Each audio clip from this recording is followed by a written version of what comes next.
This is KGW News at Sunrise. This morning on Sunrise, a man's efforts to help someone turned frightening when he found out he was the target of a roadside scam. What the Washington County Sheriff's Office wants the public to know. Plus, a memorial bike ride honors a homeless man hit by a car and killed. What advocates are calling for to make Portland's roads safer for bikers and pedestrians. Good morning. Thanks for getting up with us on this Sunday. I'm Alma McCarty. But before we get to all of those headlines I just mentioned, let's check in with Daisy Caballero for a quick look at the forecast. Good morning, Daisy. Hey, good morning, Alma, and happy Easter Sunday to everyone at home. For those that are celebrated, wanted to take you out to a few of our sky cams at Cannon Beach right now, looking beautiful as ever. And another beautiful view as well as we're looking at the Reserve Golf Course this morning. As you can see, some folks are dealing with some high clouds, including us, as we're giving you a live look through our Wells Fargo Skycam. But don't worry, these clouds are going to be staying around for the entire day. They'll start to fade off as we're looking at right about 10 o'clock this morning. Currently right now it is 44 degrees here in the Rose City. Take a quick look at your current temperatures. 36 out in Forest Grove, 34 for King City, 41 for Westland, also for Happy Valley, 41 too as we're looking over East and Pendleton, 29 degrees for John Day and 27 degrees for Bend. So Portland, Vancouver, and for Longview, another, again, gorgeous day, more of that sunshine, very similar temperatures like we saw yesterday. So enjoy the sun because the rain is going to return. We'll talk about when that's happening coming up in my full forecast. Daisy, thank you.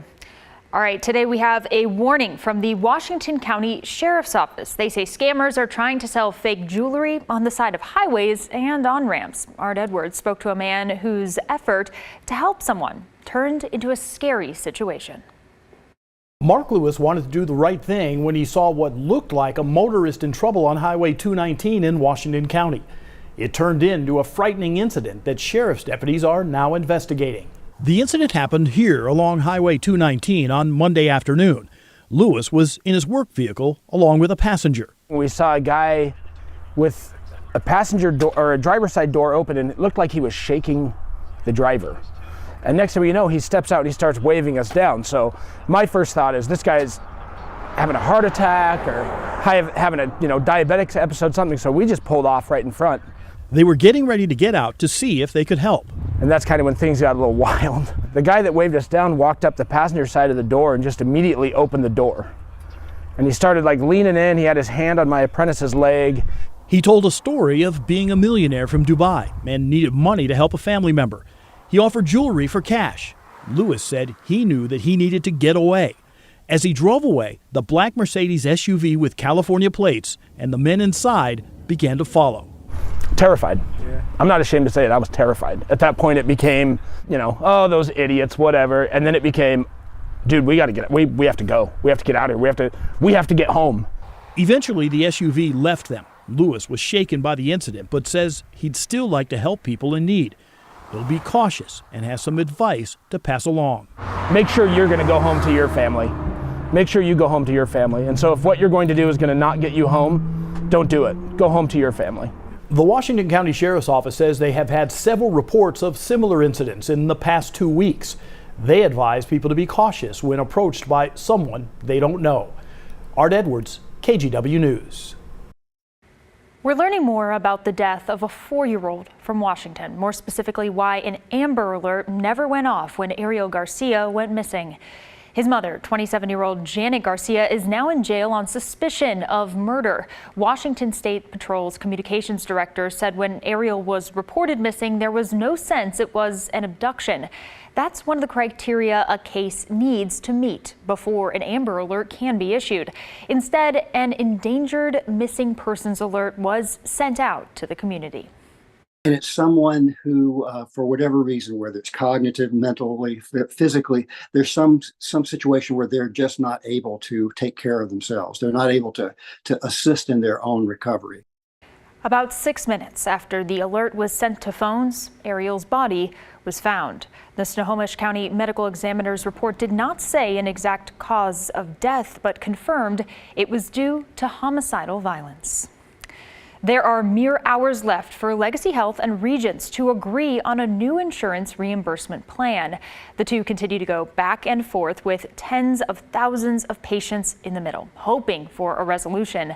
Regents says they are holding the line on unreasonable provider reimbursement demands because they've been asked on multiple fronts to rein in the rising cost of health care.